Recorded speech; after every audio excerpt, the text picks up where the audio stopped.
आजादी आजादी आजादी आजादी आजादी आजादी आजादी आजादी आजादी आजादी।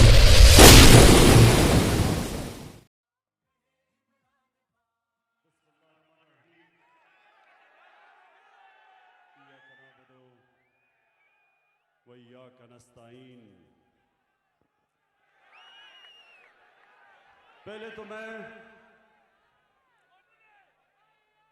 कोटली के रहने वाले शहरियों,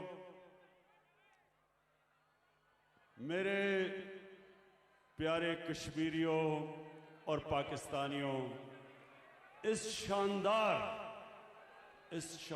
इस्तकबाल का मैं आपका दिल से शुक्रिया अदा करता हूं। बहुत बहुत शुक्रिया।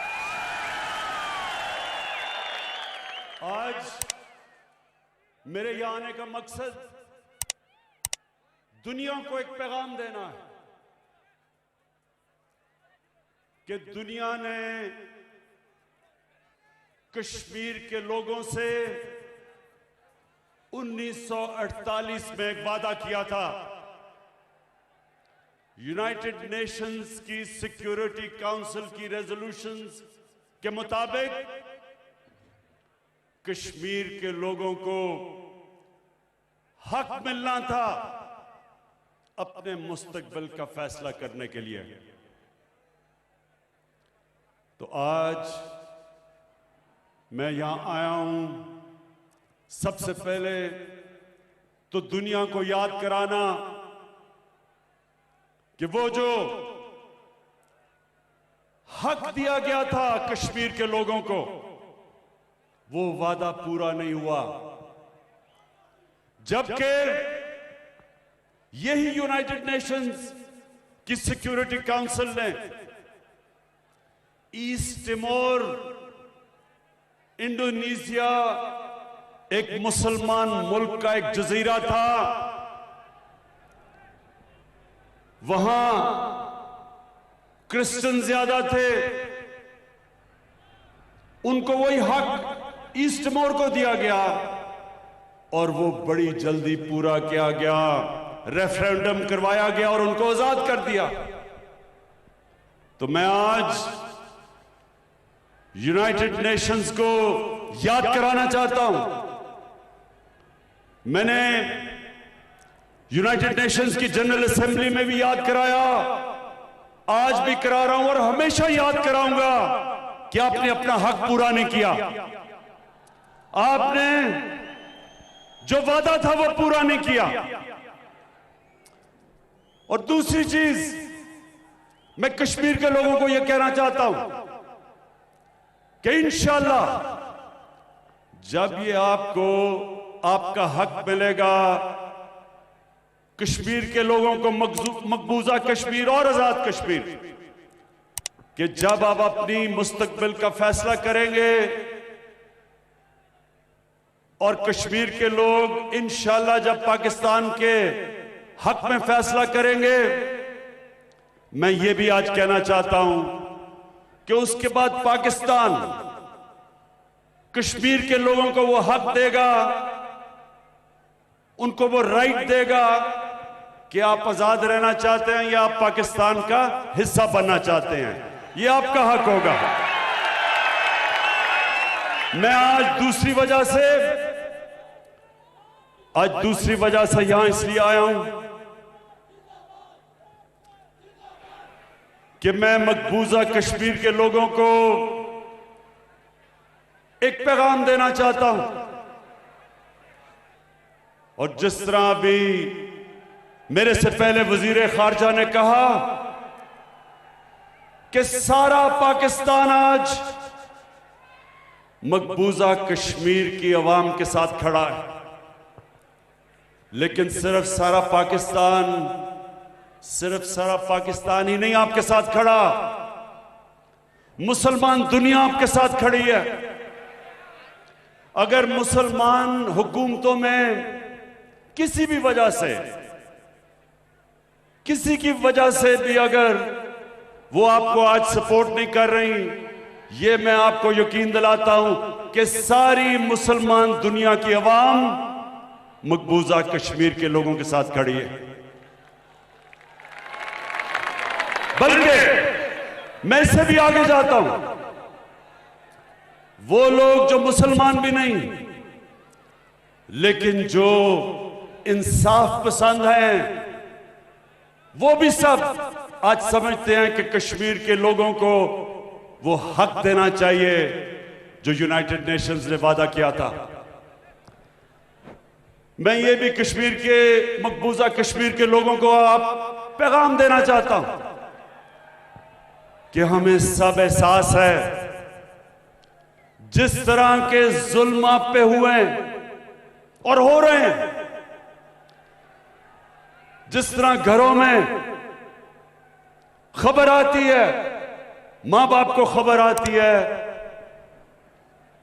कि उनके बेटे को गायब कर दिया गया, कहीं ले गए, जेल पे ले गए, या खबर आती है कि बेटा शहीद हो गया। मैं आपको एक बाप होते हुए ये कहना चाहता हूं कि हम सबको पता है कि आपके ऊपर क्या गुजरती होगी, किस किस्म की तकलीफों का आप सामना कर रहे हैं, किस किस्म के जालिम का आप मुकाबला कर रहे हैं और खड़े हैं आप। मैं ये भी आपको कहना चाहता हूं कि मेरे में जितनी भी हिम्मत हुई, हर फोरम के ऊपर मैं आपकी आवाज बुलंद करूंगा और कर रहा हूं और करता रहूंगा, चाहे यूनाइटेड नेशंस हो, चाहे दुनिया के लीडर्स हो, यूरोपियन यूनियन के लीडर्स हो, बरतानिया का जो पिछला अमेरिका का सदर था, 3 दफा उससे मैंने ताकीद की कि कश्मीर का मसला हल करें। मीडिया के ऊपर आपकी आवाज उठाऊंगा। आप मुतमईन हो जाएं कि जब मैंने कहा था कि मैं कश्मीर का सफीर बनूंगा, जब तक कश्मीर आजाद नहीं होगा सारी जगह आपकी आवाज बुलंद करूंगा।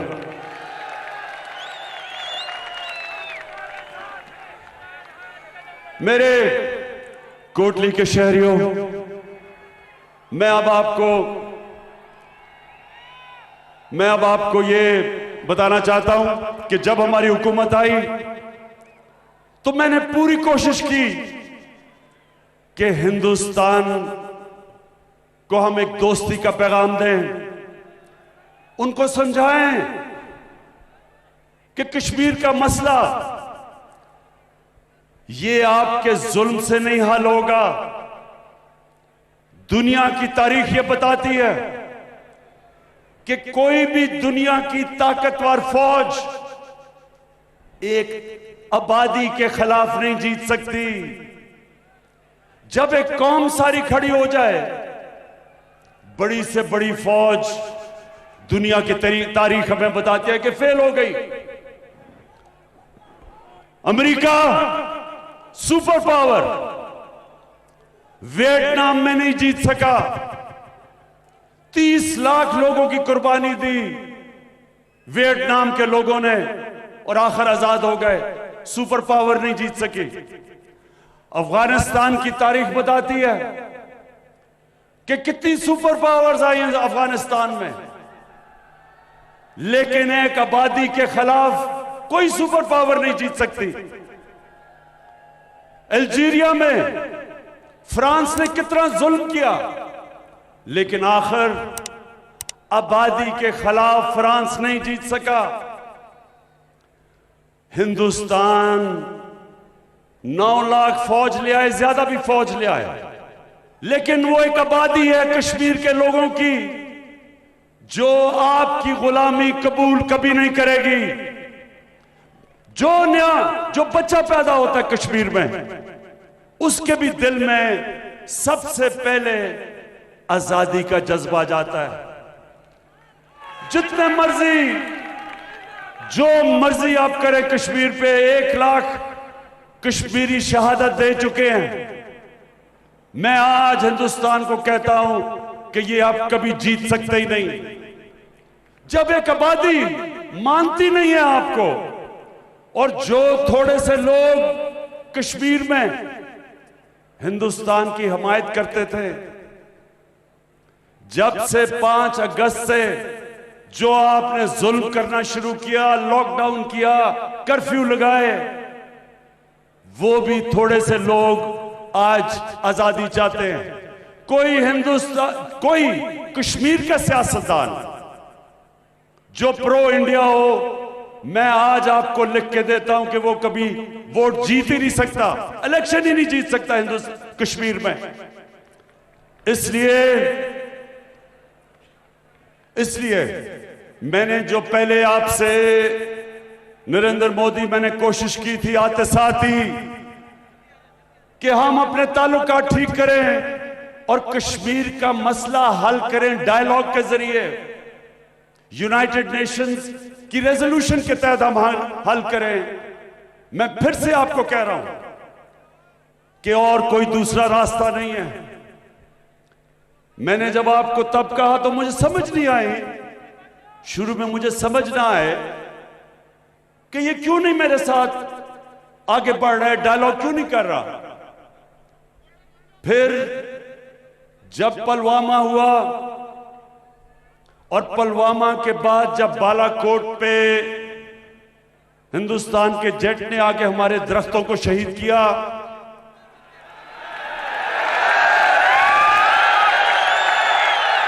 आपको पता है मुझे दरख्तों से खास लगा हुआ है, तो बड़ी मुझे तकलीफ हुई कि हमारे उन्होंने दरख्त शहीद कर दिए।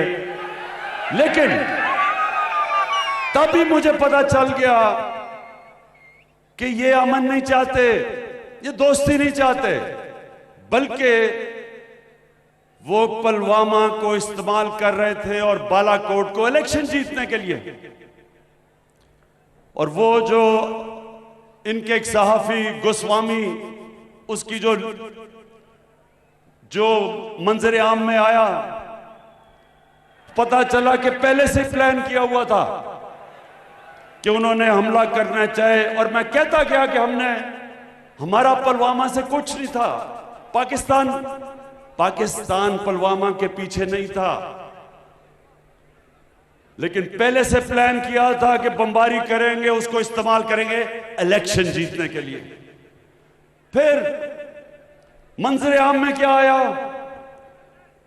यूरोपियन यूनियन की डिसइंफॉर्मेशन लैब, पता चला कि 600 इन्होंने फेक साइट्स बनाई हुई थी, फेक अकाउंट्स की, जिसमें से प्रोपेगेंडा चल रहा था पाकिस्तान की फौज के खिलाफ और इमरान खान के खिलाफ। तो हम दोस्ती कर रहे थे, आप जड़ें काट रहे थे हमारी।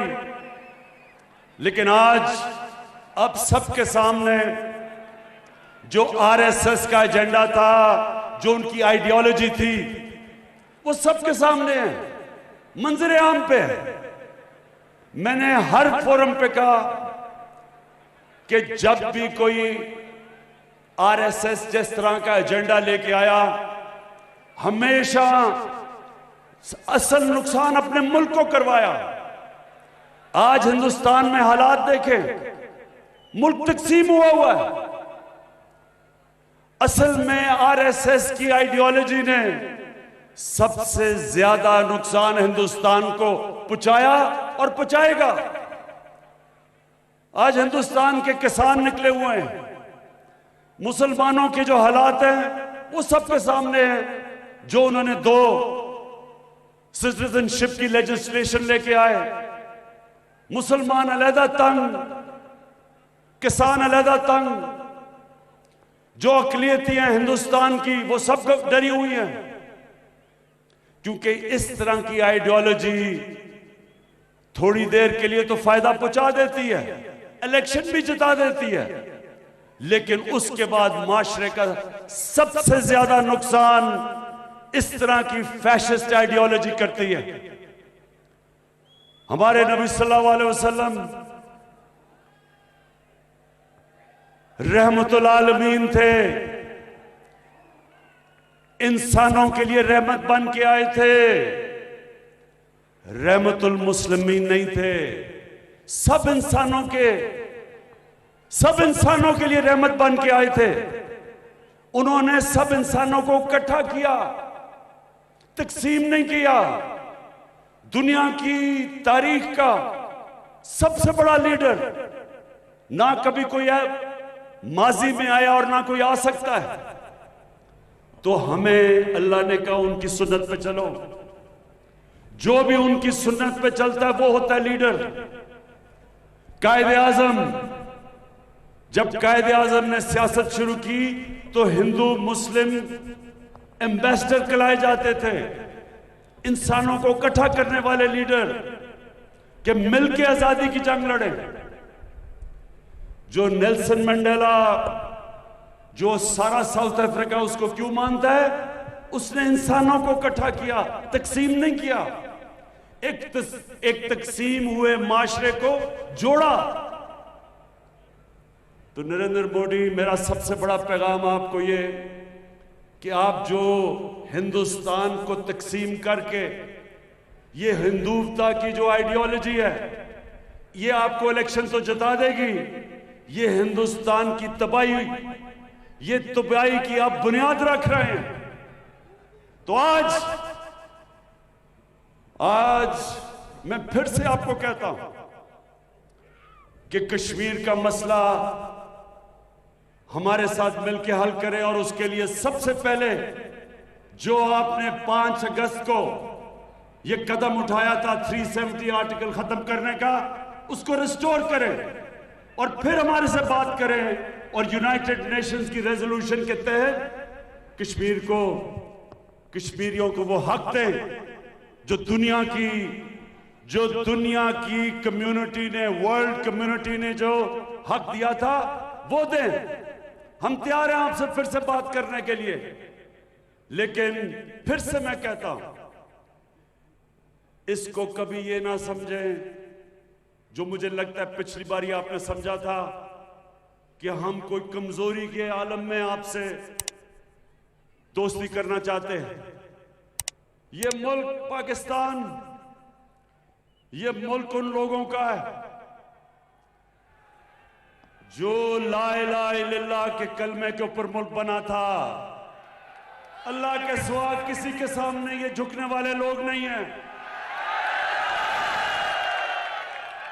ये किसी से ना कभी किसी का खौफ है ना हो सकता है। जो एक अल्लाह की गुलामी करता है वो कभी किसी और की गुलामी नहीं कर सकता।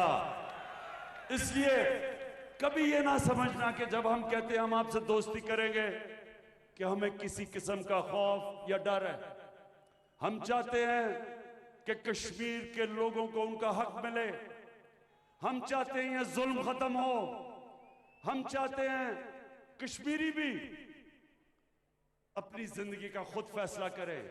ये इनका ह्यूमन राइट है, ये इनका डेमोक्रेटिक राइट है।